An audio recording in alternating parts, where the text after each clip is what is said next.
नमस्कार दोस्तों, स्वागत है आपका अपने चैनल मिस्टर एसबी कॉलेज पर।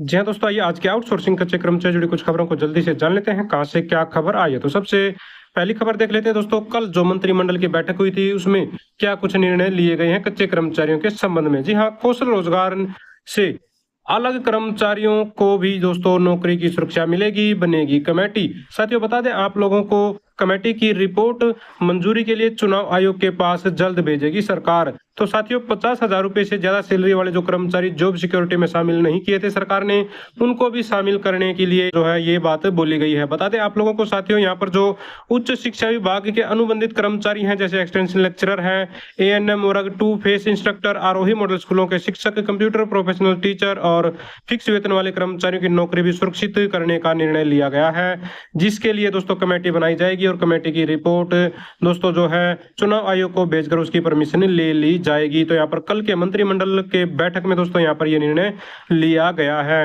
यहाँ पर भी आप लोग देख पाएंगे निगम से अलग कर्मचारियों की भी दोस्तों जो नौकरी है वो सुरक्षित होगी, सरकार ने यहाँ पर यह फैसला लिया है। इसके अलावा साथियों जो कर्मचारियों को जॉब सिक्योरिटी दी गई है उसके संबंध में अब आचार संहिता लगने के बाद पत्रकारों ने दोस्तों जो सवाल पूछे थे उसका स्पष्ट जवाब नहीं दिया है। जी हाँ, पहले वाले जो 1,20,000 कर्मचारियों को जिसके लिए 14 तारीख को अध्यादेश आया था और 8 तारीख को मंत्रिमंडल की बैठक में फैसला लिया गया था, उसके संबंध में दोस्तों यहाँ पर यह सवाल पूछा गया था दैनिक सवेरा के पत्रकार द्वारा, जिसमें मुख्यमंत्री साहब ने स्पष्ट जवाब नहीं दिया। जी हाँ दोस्तों, यहाँ पर मुख्यमंत्री साहब ने कहा कि चुनाव घोषणा से पहले का दोस्तों हमारा ये डिसीजन है, यानी कि जो चुनाव की घोषणा हुई थी उससे पहले का ये हमारा डिसीजन है जॉब सिक्योरिटी देने का।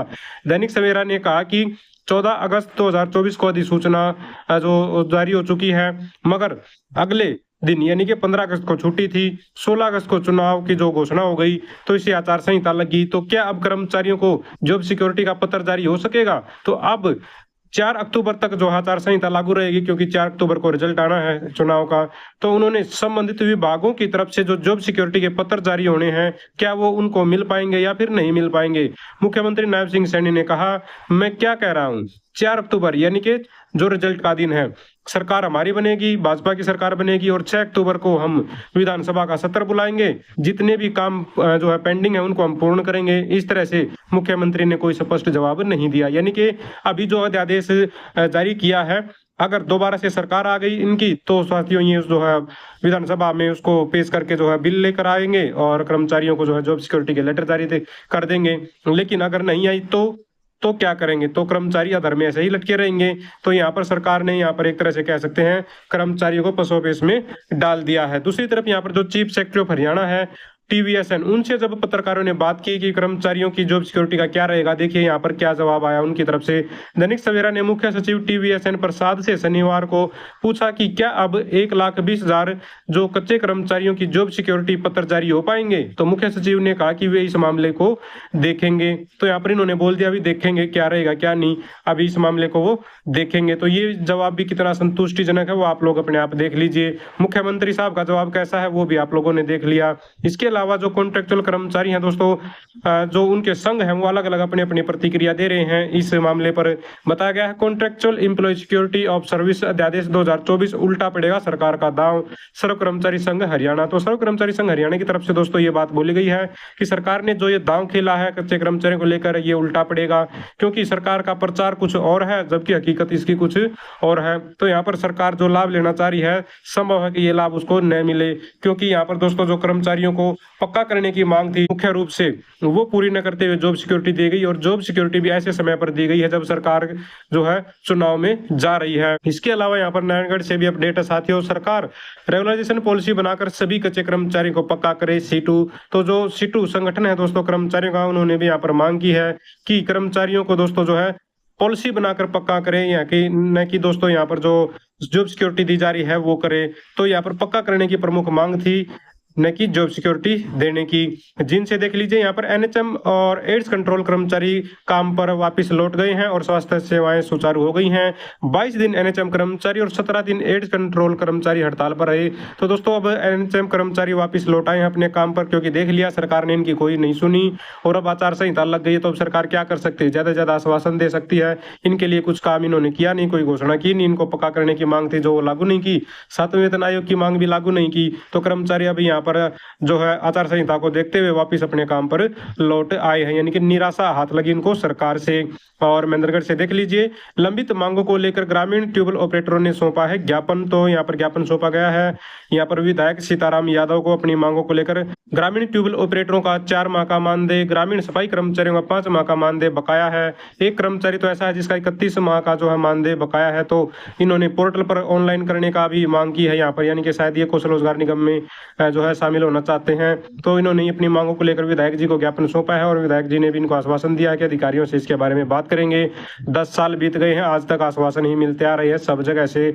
और जब लास्ट टाइम अब इलेक्शन में जा रहे हैं चीजें, तो अब हालात देख लीजिए आप लोग किस तरह की सरकार जल्दबाजी में फैसले ले रही है। चरखी दादरी से देख लीजिए, यहाँ पर एजेंसी के सफाई कर्मचारियों ने शुरू की हड़ताल। तो यहाँ पर भी दोस्तों जो एजेंसी के कर्मचारी हैं साथियों, इनमें अगर बात करें तो चालकों की 3 महीने की, सुपरवाइजर की 6 महीने की सैलरी रुकी हुई है। कर्मचारी बोले बार बार हड़ताल करके जो है सैलरी लेनी पड़ती है। तो यहाँ पर कर्मचारी परेशान है, इनकी सैलरी नहीं आ रही है। साथियों यहाँ पर बता दें आप लोगों को, नियुक्त किए गए auto tipper driver, supervisor, helper, चौकीदार व काटा ऑपरेटर एक बार फिर से शहर में बने MRF सेंटर पर दोस्तों इन्होंने जो है हड़ताल पर बैठ गए हैं। उनका कहना है कि नगर परिषद द्वारा हायर की गई एजेंसी ने उनके 3 माह के वेतन को रोका हुआ है। तो कर्मचारी यहाँ पर सैलरी की मांग को लेकर परेशान है, सैलरी नहीं जारी कर रही है एजेंसी। दूसरी तरफ जो चेयरमैन है उनका क्या कहना वो देख लीजिए। यहाँ पर एजेंसी ठेकेदार से की जाएगी बात, चेयरमैन। तो चेयरमैन बक्सी राम सैनी का जो कहना है कि कर्मचारियों का ये मामला भी मेरे संज्ञान में नहीं था, तो अब संज्ञान में आया तो ये ठेकेदार से बात करेंगे और कर्मचारियों का वेतन दिलवाया जाएगा।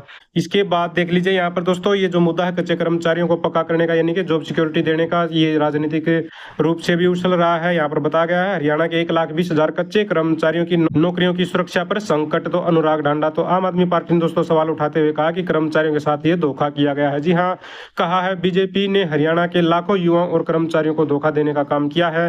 कच्चे कर्मचारियों को पक्का करने को लेकर बीजेपी गंभीर नहीं है। तो ये बात तो सच है, वही गंभीर नहीं है। बीजेपी अगर गंभीर होती तो 10 साल ऐसे ही नहीं निकल जाते। अब लास्ट में जब आचार संहिता लगने वाली थी तो उससे एक दिन पहले ही जो है यहाँ पर साइन हुए हैं, वो भी ऑर्डिनेंस के माध्यम से। इतने सारे विधानसभा के सत्र हुए, उस दौरान कोई भी बिल लेकर आया जा सकता था और कर्मचारियों को पक्का किया जा सकता था।